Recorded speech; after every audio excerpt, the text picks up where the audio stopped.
So for today, we'll basically be going over vectors. So a vector is basically just a type of quantity, and there are two types of quantity, right?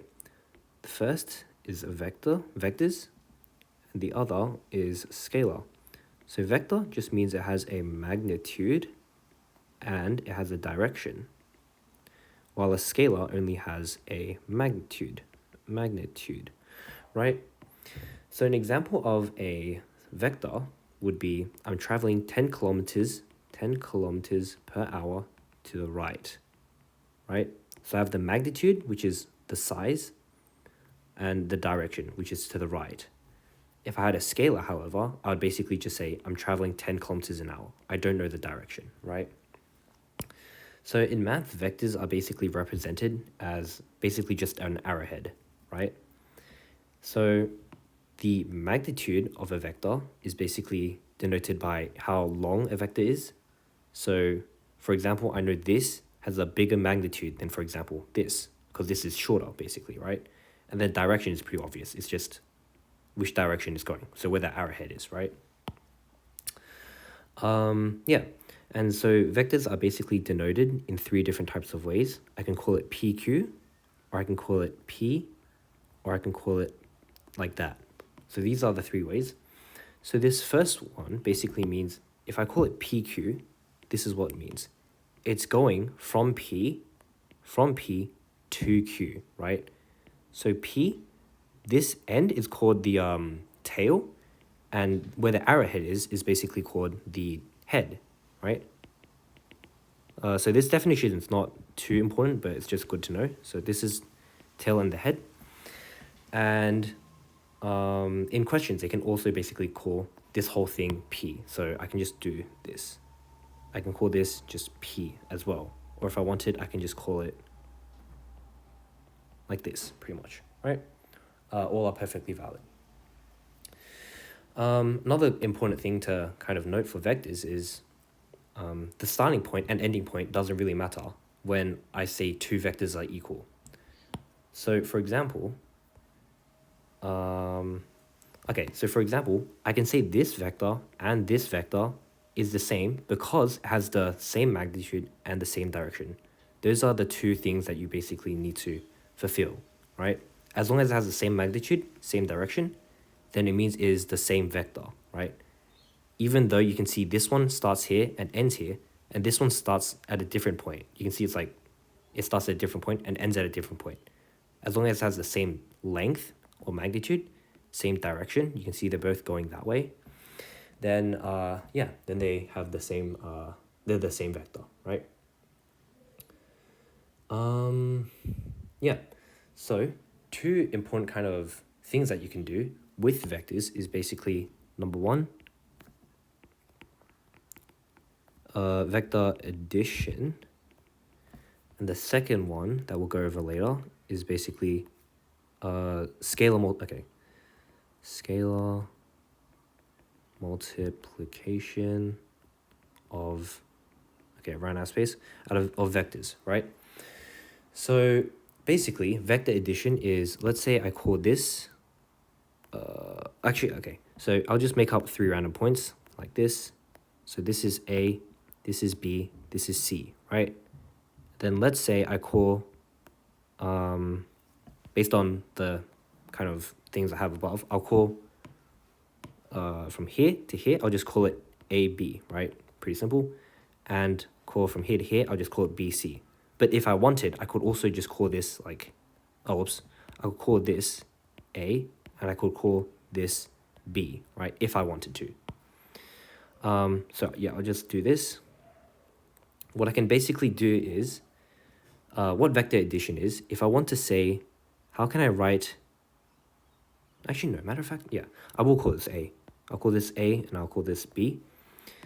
If I asked a question, for example, how can I write the vector AC, so from here to here, in terms of A and B? How I can do that is basically, I can add these vectors, right?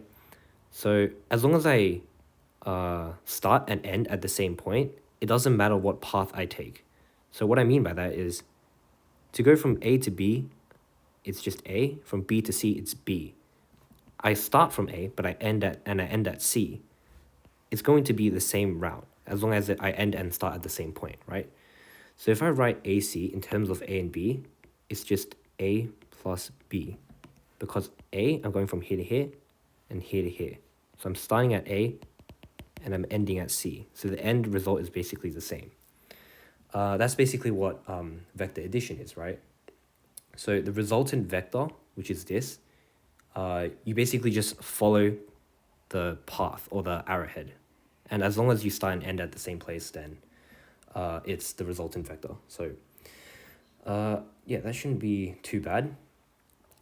Another thing that you can do is with vector addition, if A to B, if I call that this thing, then B, okay, so if A to B is the same thing as A, if I wanted to find what BA was in terms of A, that would be negative A.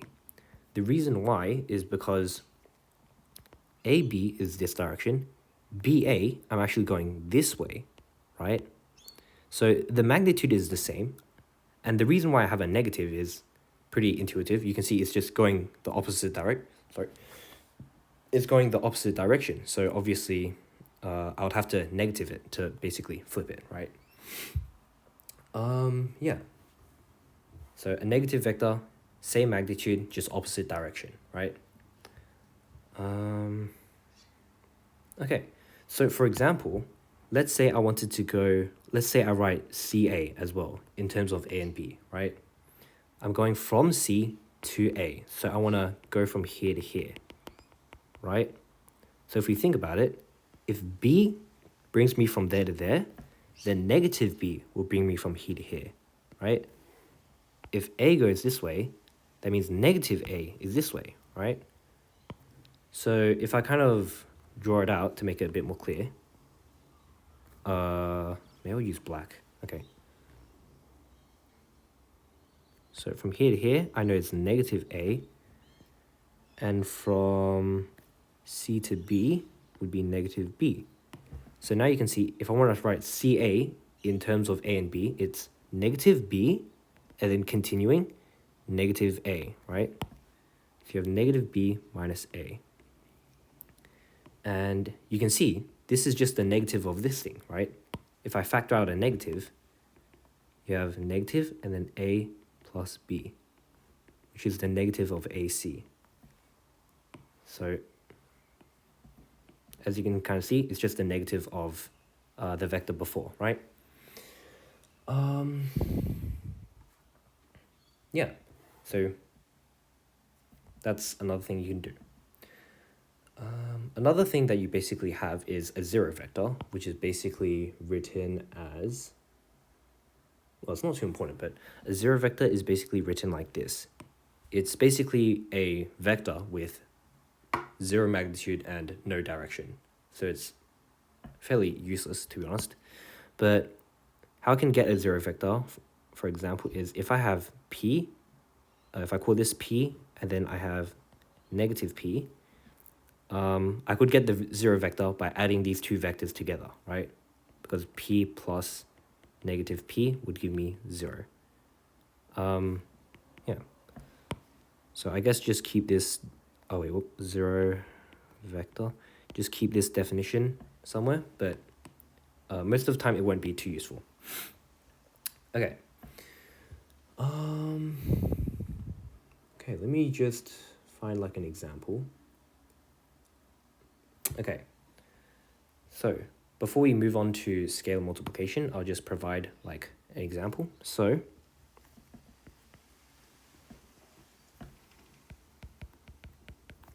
let's say PQRS, okay, PQRS.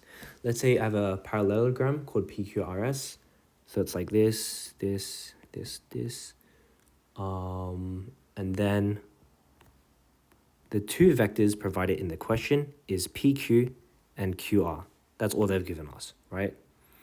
And they've called it, they've called PQ, they've called it the vector A, and QR B, right? So remembering that the direction doesn't matter, I know QR is B, but I also know PS is also the vector B. because it's a parallelogram, right? The vector, I mean the sides, the opposite sides are equal in size and parallel, right? And I also know PQ, which is A, is the same as SR, which is also A. So we just keep that in mind, right? So let me just write a couple questions. So find what QP is in terms of A and B, right? For part B, find RQ, C, find SR. Okay, so I'll give you 10 seconds just to basically pause the video and try it yourself.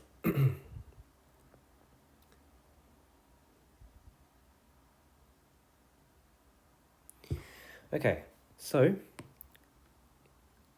QP. So I want to start from here and I want to, wait, QP. Oh yeah, I want to start from here and I want to end here.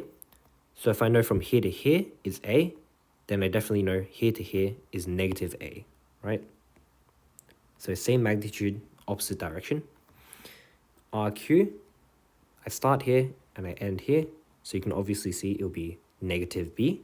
So B goes this way, negative B will be this way. Negative B.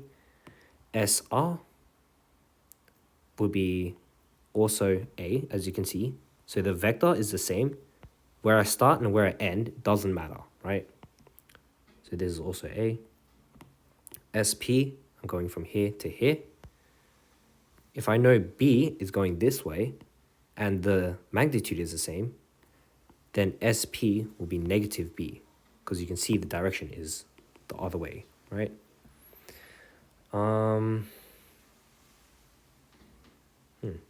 Maybe I will, okay, so part 2, I'll just add a couple extra. So maybe QS and PR, right? So once again, try doing these ones with vector addition, right? So just remember when you add it, actually, yeah, I'll just leave 10 seconds for you to try that.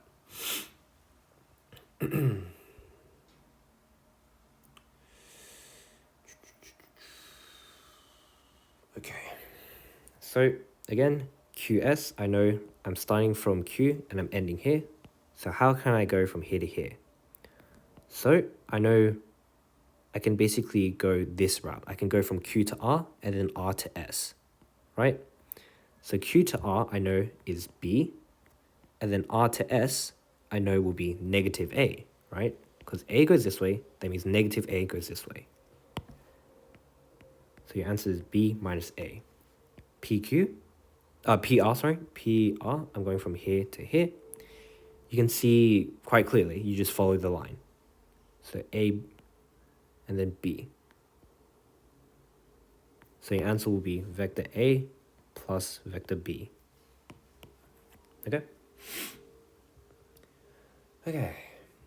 Now just moving on to scalar multiplication. Pretty much what you have is, actually, I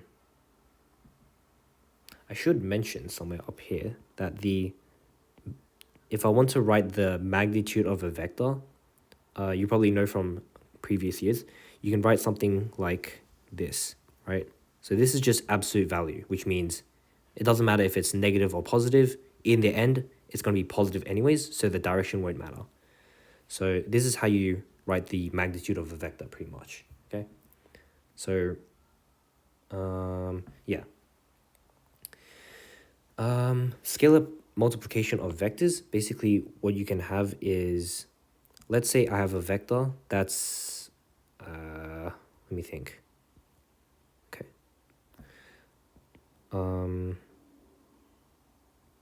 I don't know, I'll call it 10 units right. So this is a vector that goes 10 units to the right. If I have a scalar multiplication, let's say, and then I'll call this the vector A, I guess. If I have lambda A, this basically means the magnitude, the direction of the vector will remain pretty much the same, but the magnitude of it will change, right? So for instance, if I had 2A that basically means 2 times of this vector. So instead of 10 units to the right, it will be 20 units to the right, right? 20 units. And that's what it means by scalar multiplication, right? Scalar, meaning I only change the magnitude, right? And then if I had, for example, half a, that basically means it'll be 5 units to the right, right? Because you have 10 units times by half, that gives me 5. So basically, you can see lambda a. Lambda is basically the scalar multiple, which basically is like this number in front when I make it longer or when I make it shorter, right? So if you have lambda a, when lambda is equal to 1, you can see 1 times 10. Nothing will happen, right? So the vector will just stay the same. When the scalar multiple is bigger than 1, then obviously it will be bigger because you're timesing by 1, right? If it's less than 1, then you can think obviously it will be shrunk, right? And then if it equals to 0, then the vector just equals to the 0 vector, right? Anything times 0 equals to 0. So equals to this thing, right? What about if I times by a negative scalar? So what if I had negative 2a, for example? So now I'm timesing by negative 2a. Think about what would happen. Remember, negative means it goes in the opposite direction, right? So negative 2a, it will be 2 times longer, and it will also be opposite direction.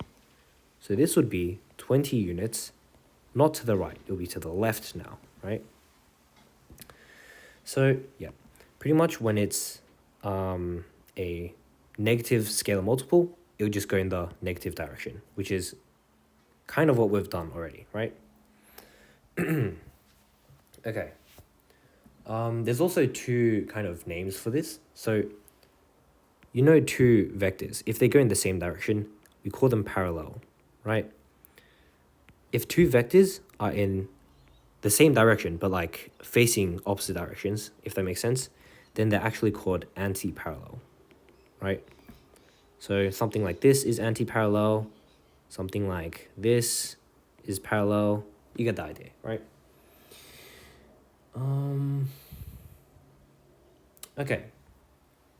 Maybe we should highlight this. So example 1.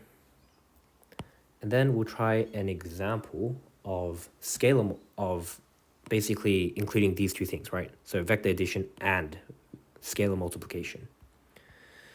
So let me just write example 2. So, okay. So let me call this vector r, and it's, you can just draw it roughly, right? So it doesn't matter too much. And then I'll call this s, right? So try drawing geometrically what this would be, negative r,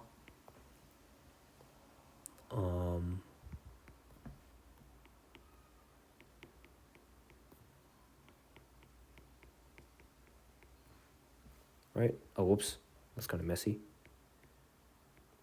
So these ones are basically just scalar multiplications, and then these later ones, E, F, G, oh, whoops,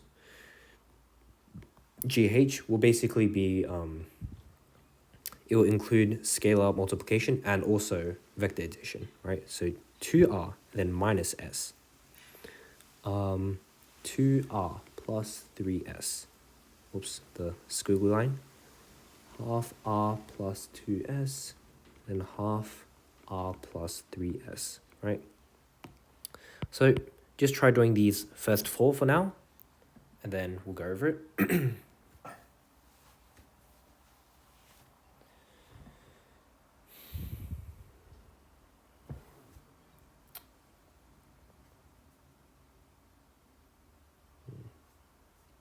I should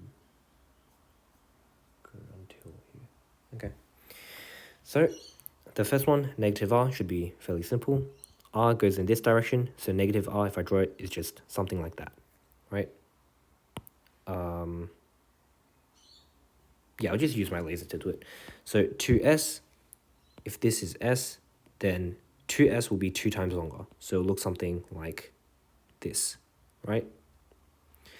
Half r, so the length is halved, it will look something like that.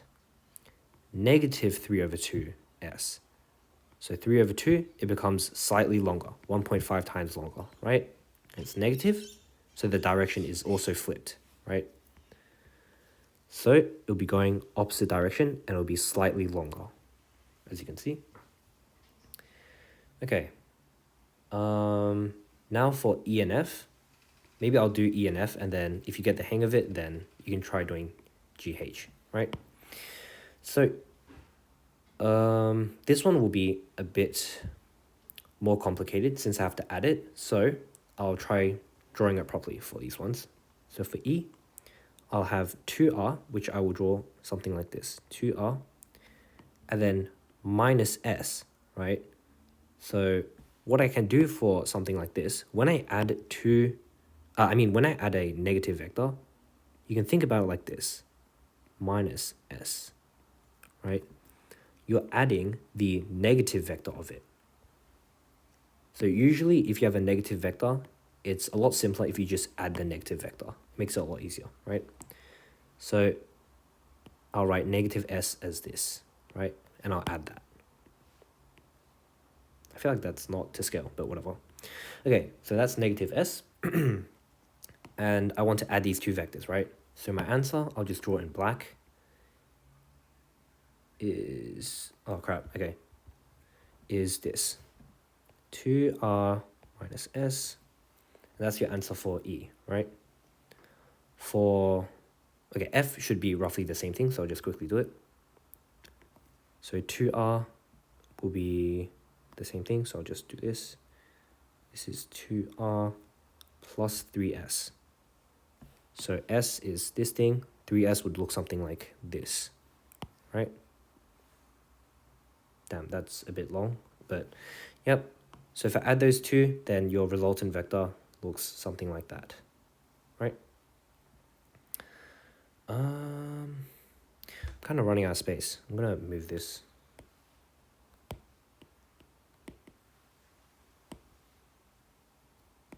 Okay. And then for G now, I'll just write it here. So half of R will be like that. So I'll just draw that, half R plus 2s. So 2 of these. So 2s looks something like that. 2s, this is 2s, this is half R. Then I add it. This is my vector, right? Hopefully you roughly get the idea by now. I should have drawn the squiggly lines, but squiggly. Okay. Oh, I didn't. 3s, 2r plus 3s. Okay. Now for H, what you can actually do with vectors is you can treat them kind of like normal algebra stuff. So normal distributive law, I know if I have brackets like this, half a plus b, I can expand the bracket, right? So I can do this times this, and then this times by this as well. So when you expand it, it's half a, half b, right? So this times this gives me half a, half times b gives me half b, right? You can do the same thing with vectors. So this looks kind of confusing. What I can do is actually expand it, right? So I'll write half r, and then half times 3s gives me 3 over 2s, right? Yep. And now that's a bit easier to do, right? So half r, I know it looks like this. So like that, that's half r. Then plus 3s. So, oh wait, oh no, 3 over 2s. So it'll be something like that. Oh, I'm running out of space. Okay. 3 over 2s, like that. And so your resultant vector is that, okay? Yeah, okay.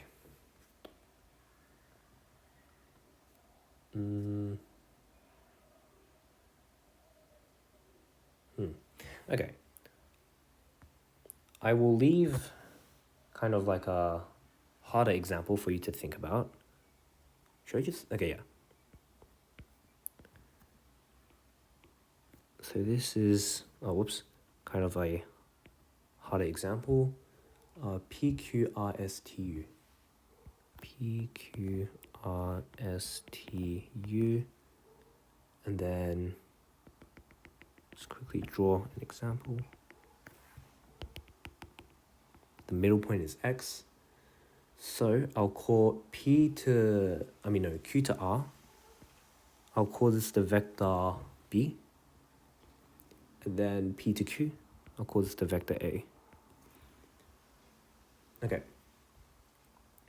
So this is just a regular hexagon. So try finding, in terms of A and B, the vector PX,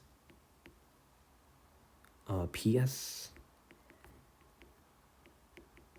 XQ, and then RS, right? In terms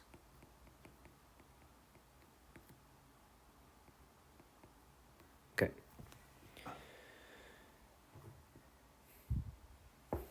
So in case you are stuck, just remember, if this is B, then if it's a regular hexagon, this is also B, this is also B, this is also B.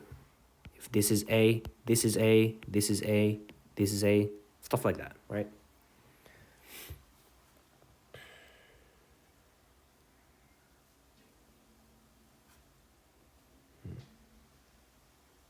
Okay, maybe I'll stop at 4:30. But okay, so PX, okay, so PX I can see from here to here is B. PX I can clearly see it's B as well, right? So this is just B. Oops. Oh, whoops, okay.